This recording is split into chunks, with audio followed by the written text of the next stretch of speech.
It is God's planet. Earth is not any individual country's planet. It is God's planet. God made various continents into one world. He made these countries separated by oceanic and seawater. He made the hardware. Love exchanges in this hardware states as the software. Love relationships yield the legacies. These legacies are handed over to the successive generations willingly. One generation hands over the successes it achieved to the succeeding generation. It is ongoing process. It continues. The beliefs cherished by one generation of people are dearly passed to the upcoming generation so that these hard-earned values be protected, preserved and upheld by the posterity. These become the set values and beliefs meant to be conveyed by way of timely guiding statements or counsels at times of challenges or times of crises or at a needed time where the answers seem scarce. The countrymen who live in various live a segmented life with segmented life slogans upholding varying philosophies or themes of life that become their native stories, their local structure, their local belief system, their local angle of thought. These themes of life may be dissimilar to one another. The philosophy of life of an Arab is not the philosophy of a Hindu in Srirangam. The themes may not be parallel, but the nature of time in India and the type of time in US is the same. As the electric current of India is the same as that of Iranian electricity, the oxygen of Dubai is the same like the oxygen that prevails in New Delhi. The nature of time, the oxygen and the electricity is the same.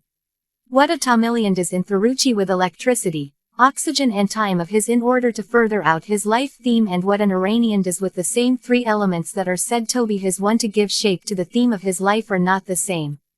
The lifespan are the same, but in life theme they differ. Philosophy, wise they hold different views. Religiously an American ties his lifetime to Jesus, an Iranian with Allah, but a Hindu still holds freedom to invest his religious energy or the psychic energy on individual soul building. He is not predictable as an Abdullah is predictable. Abdullah's psychic way is different. David's psychic energy orbits around church preachings. His frame of reference contains messages reinforced by Bible. But in a Hindu's case nobody backbites whether he is regular in his visit to temple.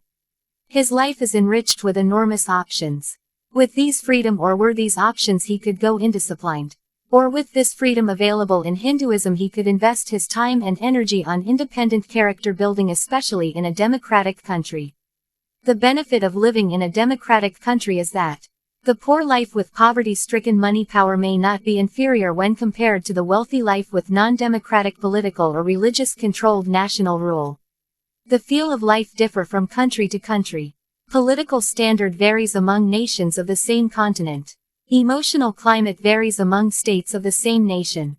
Countries may share the same quantity of lifespan, but the quality of life is determined by the quality of psyches they own up.